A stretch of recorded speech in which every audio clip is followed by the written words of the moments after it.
Hi mayam asigi reading asidi spiritual guidance ki matang da tawjage adom gi spirit na karigum matam da adom da chiron tarok ba dong na di tawba haibadi adom da signal khara pirak poko punsigi oiba tangka khara da signal khara pirak pa aduga adom na di ignore tawraga adum laiba haibadi khangdabagi oiba yai natraga lauksan ba haitabagi oiba yai ignore tawraga adum laiba tangka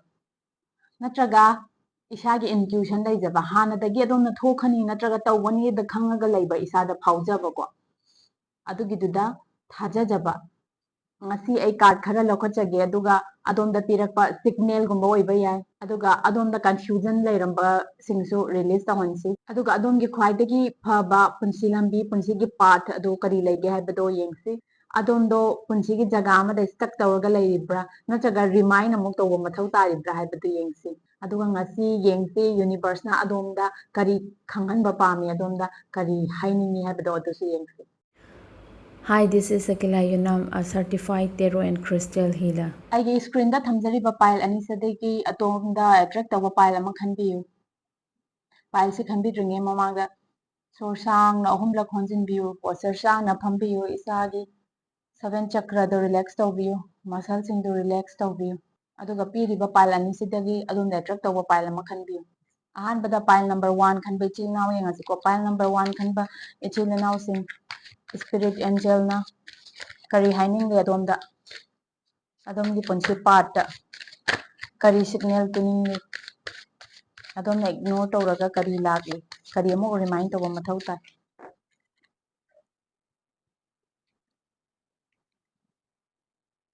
Pile number 1 khanba ichil naw singi yengsi ko pile number 1 khanba ichil naw sing sinumon gi matang da haiba taragadi adom gi nuksiba husband and wife po haiba oitar sine ko natraga boyfriend girlfriend oiba yai natraga propose ti tawge khalaga propose makti tawhatriba sumaina tawba situation da leiba misak oiba yai nupa oiba yai natraga nupi oiba yai khuding makki ni ko aina haijari base adom gi mari adugi mari dugi marakta ko nungsinumon gi matang sida yekhai thingai ba tawgadaba third person adumaina natraga situation sumaina changai ko adomda hanjin di spirit na guide si pigramni signal pigramni adomna loction ba natraga khangdaba natraga darka ta de na haire ignore tong thoga leiba adumaina ulli ko ado hanjin si haibadi hanjin tawba sigi sina hanjin sum taw lei targa di mari ani dugi marakta akai ba pirakani matang sida taw hairi se haidi third person adubu khatnau saunau natraga kaunaga no haiba nate ko just magi phat haidi noida kai ba yaba wahai hai targa di wahai du ignore tawbiyu situation lak targa di situation du ignore tawbiyu haibadi prepare tawga leibiyo sini signal mayam am pi gare adom na khangbitre aduga hauji hauji su haidi ai gi through da gi su mayam da guide pire ko ai di just me amani ko spirit na I want ai gi through da gi adom da haidi guide si di lae ko aduga maram di haije gi ko third person sina kari gi damakta sumaina tawri bano haibasi kaino adom se potential wata pada ba mi amana hingba matam da daka ta ba pochak sing adom da loina uba pangi ko haidi masang matau phajaba haidi chung piran cha ba yeng ba nungai ba mina attract oi ba oi adusu oi aduga adom haidi sen thum gi su wata pade aduga haidi khangba haiba knowledge su leiba haidi universe na so adom haibadi daw ya gan ba misak adumai su oi ko mayam si leibani na jealous ka bani adumak na adom da mangalage ta alage haibagi wakhalol amadi natte ko tawbada bu haidi mi haisi haidi kakhalakpa adagi mau marin taba mi haisi di mi khuding oiba pamidana adusu jealous makhalani ni ko adumaina tawba leibai ni ko aduga adom gi hojik life ki oiba decision yamna achauba decision lawgadaba tangka khara leiba mari ko pile number 1 khanba ichil announcing achauba decision lawgadaba tangka khara leiba male decision do hojik ki oina haidi kari outcome lakani decision do lawruba matang da phai natraga fatte adumaina haibadi yamna khantadabida hojik ki oina de spirit sina adom da guide tawri base khongthang da thangjiloba afaba oisanu afaba oiragadi adom gi damakta yamna growth leiba yamna haibadi nungai ba adugumba oigani ko haibadi nungsinungon gi oirsu purpose tawning ba adom tawthokpi ba yai outcome gi kaimta khanbi ganu kaigum kanda life ki sigumba decision lawba sisu yamna important oi ko haidi punsi sida aki ba lei taragadi haidi kaimta mai pakpa ngamoi khongdu thangjala kanda soiramme adudagi lesson ama tamaga achauba haibadi mathang amukta di adumaina amuk soidanaba soiramdre yamna haidi phaba growth leiba ama oini ko ado adom gi pile number 1 khanba ichilinaw singi hauji hauji ki oina adom na decision lawgadaba natraga adom si achauba khongthang khara thanggadabagi uba phangi adugi da outcome-gi karimta khandana adomgi khongthang do thangba matam oiri haina spirit na adom da guide tawrakli ko hojiki oina pile number 1 khanbe chil now sing senthumgi financial gi matang da haidi haija taraga su kamaina pile number 1 khanbe chil now sing hoji adom munne yengbiu adom da adom na loina riba misak habadi business da bu oiba yai ko natraga haidi colleagues maruk mapang haidi office ta lemina babu oiba yai adom se position tanabagi damakta habadi adom da betray tawramba yabagi kidang uba phangi ko aduna adom khongthang chechina haidi thangbiu habadi spirit sina adom da guide tawra ibase adom da matam chana chekhel hauna bagi damakta guide tawjarapani ko aduna khongthang yengbiu kaigino habadi haidi ngasai su haigare adom da potential oiba haidi magul leiba ko business ki da oisu adom si skill phajana leiba idea anauba mayam ama create tawba misak ama oi aduna adom habadi adom gi partner oiba yai natraga ko adom partner oiba yai natraga adom gi business tu da adom ga kari compare tawnarga haidi chatpa misak oiba yai ko aduna jealous ka ba kalak miyauba pokpa adugumba gi situation lei aduna adom khongthang phajana thangbiu section biu aduga habadi kanana kari yengi habado section na khangaga haidi tawbiyo sini ko aduga adom gi oiba adom na business to oiba yai adom gi growth ki new ama hapchan ge habadi upgrade toge kaigumba ama khan targa di natraga office ki adom gi haidi anova project ama adom tanage bu khanbi bo oi targa suneba hoje hoji si adom gi oiba outcome ge kemta khanbi gano adom na tawge khali badu tawbiu thangge khali ba khongthang do thangbiu seneba ko pile number 2 khanba chil now singi ngasi ko pile number 2 khanba chil now singi spirit angel na adom da guide kari piba pami kari signal piba pami adom gi financial gi oiba yai natraga love ki hoje hoji adom da signal piraga adom na ignore tawraga kari leiri kari hainingi ngasi pile number 2 khanba ichil now sing pile number 2 khanba ichil now sing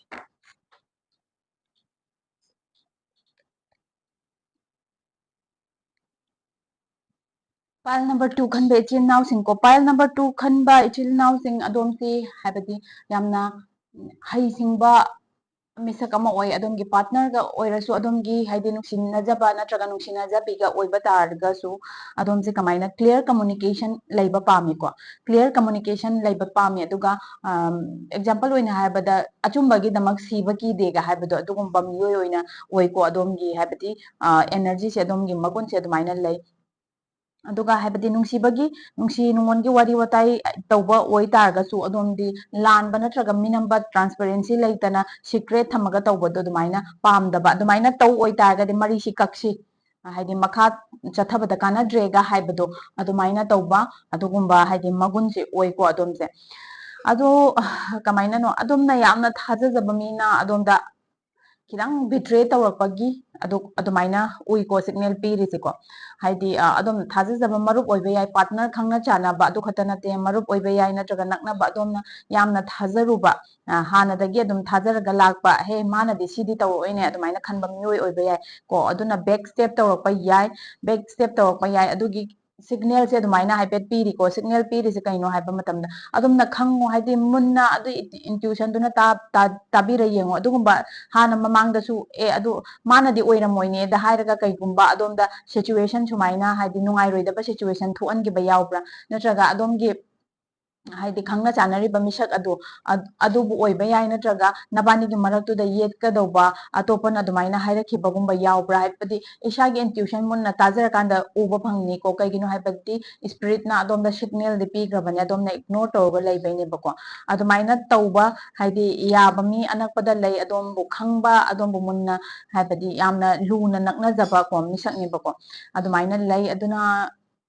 sidagi thoraknaba spirit na adomda guide tawri ko adomda hope leitaba nate hope leiko sidagi thorakpa ngammoi haibagi wafam leite ko signal do dukhak adomna khangbiyu sineba ko ka china haise aduga hoje hoje ki oina adomse adomgi intuition to yamna taba matau tai ko adugi ishagi inner intuition to yamna taba mathau lei kegino adom knowledge matik chana leiba misak amani yamna haiba singba haidi mina kitang ishara mong matau kitang khak tawrakpada yamna khangba ngamba adugumba misak amane bako adomna haibadi haire ꯍꯥꯏꯔꯤꯕ signal ꯃꯌꯥꯝ ꯑꯃ ꯄꯤꯔꯛꯄꯁꯦ ꯁꯤꯗ ꯑꯗꯣꯝꯅ ignore ꯇꯧꯊꯣꯛꯈꯤꯕ ꯀꯩꯁꯨ ꯑꯣꯏꯔꯝꯃꯣꯏꯗ ꯀꯩꯁꯨ ꯍꯥꯏꯗꯤ ꯃꯥꯅꯕꯨ ꯀꯩ ꯇꯧꯅꯤꯒꯦ ꯑꯗꯨꯃꯥꯏꯅꯒ ꯍꯥꯏꯗꯤ ꯏꯒꯅꯣꯔ ꯇꯧꯊꯣꯛꯈꯤꯕ ꯇꯧꯕ ꯈꯣꯠꯄ ꯑꯗꯨꯒꯨꯝꯕꯒꯤ ꯋꯥ ꯈꯛꯇꯅꯦꯕꯀꯣ ꯑꯗꯣꯝꯒꯤ ꯏꯟꯇ꯭ꯌꯨꯁꯟꯗꯣ ꯃꯨꯟꯅ ꯇꯥꯕꯤꯌꯨ ꯍꯥꯏꯗꯤ ꯑꯗꯣꯝꯒꯤ ꯑꯅꯛꯄꯗ ꯁꯨꯃꯥꯏꯅ ꯍꯥꯏꯗꯤ ꯇꯧꯕ ꯂꯩꯕ ꯀꯩꯅꯣ ꯍꯥꯏꯕꯗꯤ ꯑꯗꯨꯗꯒꯤ ꯆꯦꯛꯁꯤꯟ ꯊꯧꯔꯥꯡ ꯂꯧꯈꯠꯅꯕꯅꯤꯀꯣ ꯃꯤꯁꯤꯅ ꯀꯥꯏꯍꯟꯅꯕ ꯌꯥꯝꯅ ꯑꯗꯣꯝꯗ ꯍꯥꯏꯗꯤ ꯃꯨꯠꯈ꯭ꯔꯁꯅꯨ ꯇꯥꯛꯈ꯭ꯔꯁꯅꯨ ꯑꯗꯨꯃꯥꯏꯅ ꯇꯧꯕꯒꯤ ꯃꯑꯣꯡꯗꯤ ꯅꯠꯇꯦꯀꯣ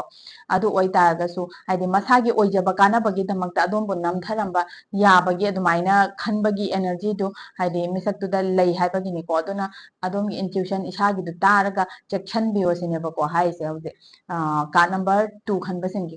ꯐꯥꯏꯅꯥꯟꯁꯤꯌꯦꯜꯂꯤꯒꯤ ꯍꯥꯏꯕ ꯑꯣꯏꯇꯥꯔꯒꯁꯨ ꯀꯩꯅꯣ ꯍꯥꯏꯕ ꯃꯇꯝꯗ ꯐꯥꯏꯅꯥꯟꯁꯤꯌꯦꯜꯂꯤꯒꯤ ꯑꯗꯣꯝꯁꯤꯗꯤ ꯑꯆꯨꯝꯕ ꯄꯥꯝꯕ ꯃꯤꯁꯛ ꯑꯃ ꯑꯣꯏꯕꯅꯤꯅꯀꯣ ꯍꯥꯏꯗꯤ ꯑꯔꯥꯟꯕ ꯂꯝꯕꯤꯗ ꯇꯧꯔꯒ ꯐꯥꯏꯅꯥꯟꯁꯤꯌꯦꯜꯂꯤ ꯍꯦꯟꯅ ꯒ꯭ꯔꯣꯠ ꯂꯩꯅꯕꯕꯨ ꯑꯣꯏꯔꯁꯨ ꯇꯧꯒꯦ ꯌꯥꯗꯕ ꯃꯦꯕꯤ ꯑꯗꯣꯝꯒꯤ ꯄꯥꯔꯠꯅꯔꯅ ꯁꯥꯎꯅꯤꯡꯕ ꯌꯥꯏꯀꯣ ꯀꯩꯒꯤꯅꯣ ꯍꯥꯏꯕꯗ ꯁꯤꯃꯈꯛ ꯈꯣꯡꯊꯥꯡꯁꯦ ꯊꯥꯡꯖꯕ ꯃꯇꯝꯗ ꯑꯩꯈꯣꯏꯁꯤ ꯍꯦꯟꯅ ꯗꯕꯜ ꯒ꯭ꯔꯣꯠ ꯂꯩꯔꯗꯧꯅꯤ ꯍꯥꯏꯗꯤ ꯄ꯭ꯔꯣꯐꯤꯠ ꯍꯦꯟꯅ ꯂꯥꯛꯑꯗꯧꯅꯤ ꯕꯤꯖꯤꯅꯦꯁꯇꯕꯨ ꯍꯥꯏꯕ ꯑꯣꯏꯇꯥꯔꯒꯁꯨꯀꯣ ꯑꯗꯒꯤ ꯑꯣꯐꯤꯁꯀꯤ ꯊꯕꯛ ꯇꯧꯕ ꯀꯂꯤꯛꯁꯨ ꯁꯤꯡꯒꯩꯁꯤꯗꯤ ꯆꯤꯠ ꯇꯧꯔꯁꯤꯅꯦ ꯁꯤꯡꯒꯩ ꯇꯧꯔꯒ ꯑꯩꯈꯣꯏ ꯅ꯭ꯌꯨ ꯄ꯭ꯔꯣꯖꯦꯛꯁꯤ ꯐꯪꯕ ꯌꯥꯏꯕꯨ ꯍꯥꯏꯕ ꯑꯣꯏꯇꯥꯔꯒꯁꯨ ꯑꯗꯨꯃꯥꯏꯅ ꯇꯧꯔꯛꯄꯗ ꯑꯗꯣꯝꯗꯤ ꯑꯌꯦꯠꯄ ꯑꯣꯏꯕ ꯌꯦꯠꯂꯤꯁꯤ ꯑꯗꯣꯝꯅ ꯍꯥꯏꯕꯗꯤ ꯃꯤꯅ ꯍꯥꯏꯔꯛꯄ ꯈꯨꯗꯤꯡꯗ ꯌꯦꯠꯄꯒꯤ ꯋꯥ ꯅꯠꯇꯦ ꯑꯗꯣꯝꯅ ꯑꯆꯨꯝꯕ ꯇꯧꯕ ꯄꯥꯝꯕꯅꯤꯅ ꯑꯔꯥꯟꯕ ꯄꯥꯝꯕꯩ ꯁꯤꯖꯤꯟꯅꯔꯒ ꯇꯧꯕꯗꯣ ꯑꯗꯨꯗꯤ ꯄꯥꯝꯗꯕꯅꯤꯅ ꯍꯥꯏꯗꯤ ꯑꯗꯨ ꯁꯤꯖꯤꯟꯅꯔꯒ ꯇꯧꯁꯤ ꯍꯥꯏꯕ ꯃꯤꯁꯤꯡꯗꯨꯗꯗꯤ ꯑꯗꯣꯝꯁꯦ ꯑꯌꯦꯠꯄ ꯑꯃ ꯑꯣꯏꯔꯦꯀꯣ ꯑꯗꯨꯃꯥꯏꯅ ꯇꯧꯕꯗꯒꯤ ꯍꯥꯏꯕꯗꯤ ꯇꯧꯔꯤꯕꯅꯦ ꯑꯗꯨꯃꯥꯏꯅ ꯃꯥ ꯌꯥꯎꯗ꯭ꯔꯁꯨ ꯗꯔꯀꯥꯔ ꯇꯥꯗꯦ ꯍꯥꯏꯔꯒ ꯃꯥꯒꯤꯁꯨ ꯃꯥꯒꯤ ꯊꯣꯛꯄ ꯂꯩꯍꯧꯔꯖꯅꯨ ꯍꯥꯏꯔꯒ ꯑꯗꯨꯃꯥꯏꯅ ꯀꯥꯒꯦ ꯈꯟꯕꯒꯤꯅꯦꯕ ꯑꯗꯣꯝꯗ ꯑꯗꯨꯝ ꯊꯥꯖꯖꯕ ꯃꯤꯅ ꯕꯦꯛ ꯁ꯭ꯇꯦꯞ ꯇꯧꯔꯛꯄ ꯌꯥꯅ ꯂꯩ ꯍꯥꯏꯕꯁꯦ ꯑꯗꯨꯒ ꯑꯗꯣꯝ ꯍꯥꯏꯕꯗꯤ ꯍꯥꯏꯔꯤꯕ ꯃꯤꯑꯣꯏꯁꯤꯡꯁꯦ ꯁꯤꯁꯤꯅ ꯈꯪꯗꯤ ꯈꯪꯉꯤ ꯀꯩꯅꯣ ꯍꯥꯏꯕ ꯃꯇꯝꯗ ꯑꯗꯣꯝꯁꯦ ꯍꯥꯏꯗꯤ ꯌꯥꯝꯅ ꯏꯟꯇꯦꯂꯤꯖꯦꯟ ꯂꯩꯕ ꯍꯥꯏꯗꯤ ꯌꯥꯝꯅ ꯀꯣꯛ ꯌꯥꯝꯅ ꯂꯩꯕꯀꯣ ꯌꯥꯝꯅ ꯈꯟꯊꯕꯒꯤ ꯋꯥꯈꯜ ꯌꯥꯝꯅ ꯂꯩꯕ ꯑꯗꯨꯒ ꯑꯆꯨꯝꯕꯒꯤꯗꯃꯛꯇ ꯁꯤꯕ ꯀꯤꯗꯕ ꯑꯗꯨꯃꯥꯏꯅ ꯍꯥꯏꯗꯤ ꯉꯥꯡꯕꯗꯣ ꯍꯥꯏꯕꯗꯤ ꯌꯥꯝꯅ ꯉꯥꯡꯒꯟꯕ ꯃꯤꯑꯣꯏꯗꯤ ꯑꯣꯏꯗꯦ ꯑꯗꯨꯕꯨ ꯉꯥꯡꯉꯤꯕ ꯈꯔꯗꯣ ꯐꯖꯅ ꯄꯣꯏꯟꯠ ꯂꯩꯅ ꯍꯥꯏꯗꯤ ꯅꯤꯌꯣꯝ ꯆꯨꯝꯅ ꯑꯆꯨꯝꯕ ꯈꯛꯀꯅꯤ ꯈꯟꯕꯗꯣ ꯑꯗꯨ ꯈꯛꯇ ꯉꯥꯡꯊꯣꯛꯄ ꯃꯤꯑꯣꯏ ꯑꯗꯨꯃꯥꯏꯅ ꯑꯣꯏꯌꯦ ꯍꯥꯏꯕꯁꯤꯁꯨ ꯍꯥꯏꯕꯗꯤ ꯑꯗꯣꯝꯗ ꯍꯥꯏꯗꯤ ꯑꯗꯣꯝꯅ ꯊꯥꯖꯕ ꯊꯝꯃꯒ ꯊꯥꯖꯕ ꯃꯥꯡꯍꯟꯗꯣꯏꯕ ꯃꯤꯁꯛꯁꯦ ꯁꯤꯁꯤꯡꯅ ꯂꯣꯏꯅ ꯈꯪꯉꯦꯕꯀꯣ ꯈꯪꯉꯦꯕ ꯑꯗꯨꯅ ꯍꯥꯏꯗꯤ ꯃꯣꯏꯅ ꯑꯁ ꯑꯩꯈꯣꯏꯅ ꯍꯦꯟꯖꯟꯕꯗꯤ ꯌꯥꯔꯣꯏꯀꯣ ꯍꯥꯏꯕꯒꯤ ꯃꯣꯏꯁꯨ ꯀꯤꯔꯞ ꯇꯧꯕ ꯑꯃꯗꯤ ꯑꯗꯨꯃꯥꯏꯅ ꯆꯠꯂꯤ ꯑꯗꯨꯕꯨ ꯍꯧꯖꯤꯛ ꯍꯧꯖꯤꯛ ꯁ꯭ꯄꯤꯔꯤꯠꯅ ꯑꯗꯣꯝꯗ ꯒꯥꯏꯗ ꯇꯧꯔꯤꯕ ꯄꯥꯏꯜ ꯅꯝꯕꯔ 2 ꯈꯟꯕ ꯏꯆꯤꯜ ꯏꯅꯥꯎꯁꯤꯡꯒꯤ ꯑꯗꯨꯅ ꯏꯁꯥꯒꯤ ꯏꯟꯅꯔ ꯏꯟꯇ꯭ꯌꯨꯁꯟꯗꯣ ꯇꯥꯕꯤꯔꯀꯥꯟꯗ ꯍꯥꯏꯕꯗꯤ ꯈꯣꯡ ꯊꯥꯡꯖꯤꯜꯂꯨ ꯍꯥꯏꯕ ꯍꯧꯖꯤꯛ ꯍꯧꯖꯤꯛꯀꯤ ꯑꯣꯏꯅ ꯁ꯭ꯄꯤꯔꯤꯠꯅ ꯑꯗꯣꯝꯗ ꯒꯥꯏꯗ ꯇꯧꯔꯤꯕꯁꯦ ꯑꯩꯒꯤ ꯚꯤꯗꯤꯑꯣꯁꯤꯡ ꯑꯁꯤꯅ ꯑꯗꯣꯝꯗ ꯖꯦꯟꯇꯜ ꯒꯥꯏꯗ ꯃꯆꯥ ꯑꯃꯃꯝ ꯄꯤ ꯈꯟꯕꯤ ꯇꯥꯔꯒꯗꯤ ꯑꯩꯒꯤ ꯚꯤꯗꯤꯑꯣꯁꯤꯡꯕꯨ ꯂꯥꯏꯛ ꯁꯕꯁꯀ꯭ꯔꯥꯏꯕ ꯑꯃꯗꯤ ꯁꯦꯌꯔ ꯇꯧꯕ ꯀꯥꯎꯕꯤꯒꯅꯨ ꯑꯗꯨꯒ ꯍꯤꯂꯤꯡꯒꯤ ꯃꯊꯧ ꯇꯥꯔꯕ ꯁꯣꯜ ꯃꯌꯥꯝ ꯑꯃ ꯐꯥꯏꯅꯥꯟꯁꯤꯌꯦꯜꯂꯤ ꯁ꯭ꯇꯛ ꯇꯧꯔꯒ ꯂꯩꯔꯕ ꯔꯤꯂꯦꯁꯟꯁꯤꯞꯇ ꯀꯟꯐ꯭ꯌꯨꯁ ꯆꯠꯂꯒ ꯂꯩꯔꯕ ꯑꯗꯨꯒ ꯍꯦꯜꯇ ꯍꯧꯖꯤꯛ ꯍꯧꯖꯤꯛ ꯀꯔꯤ ꯏꯁꯨ ꯂꯩꯔꯤ ꯅꯠꯇ꯭ꯔꯒ ꯃꯈꯥ ꯇꯥꯕ ꯀꯔꯤ ꯏꯁꯨ ꯂꯥꯛꯀꯅꯤ ꯏꯁꯨꯁꯤꯡꯁꯦ ꯁꯤꯗꯒꯤ ꯀꯔꯤ ꯇꯧ ꯇꯥꯔꯒꯗꯤ ꯏꯁꯨꯁꯤꯡꯁꯤ ꯂꯥꯛꯇ꯭ꯔꯉꯥꯏ ꯑꯩꯈꯣꯏꯅ ꯉꯥꯛꯊꯣꯛꯄ ꯉꯝꯒꯅꯤ ꯍꯥꯏꯕꯒꯤ ꯔꯦꯃꯦꯗꯤꯁ ꯃꯌꯥꯝ ꯑꯃ ꯈꯪꯅꯤꯡ ꯇꯥꯔꯒꯗꯤ ꯃꯌꯥꯝ ꯑꯩꯒꯤ ꯃꯈꯥꯒꯤ ꯗꯦꯁꯀ꯭ꯔꯤꯞꯁꯟ ꯕꯣꯛꯁꯇ ꯄꯤꯖꯔꯤꯕ ꯑꯩꯒꯤ ꯐꯣꯟ ꯅꯝꯕꯔ ꯑꯁꯤꯗ ꯀꯣꯟꯇꯦꯛ ꯇꯧꯕꯤꯔꯛꯎ ꯑꯗꯨꯒ ꯑꯩꯅ ꯃꯌꯥꯝꯒꯤ ꯑꯉꯝꯕ ꯃꯇꯦꯡ ꯁꯣꯏꯗꯅ ꯄꯥꯡꯖꯒꯦ ꯉꯁꯤ ꯍꯥꯏꯔꯒ ꯉꯁꯤꯒꯤꯗꯤ ꯀꯥꯏꯅꯔꯁꯤ ꯁ꯭ꯇꯦ ꯄꯣꯖꯤꯇꯤꯚ ꯀꯤꯞ ꯁꯥꯏꯅꯤꯡ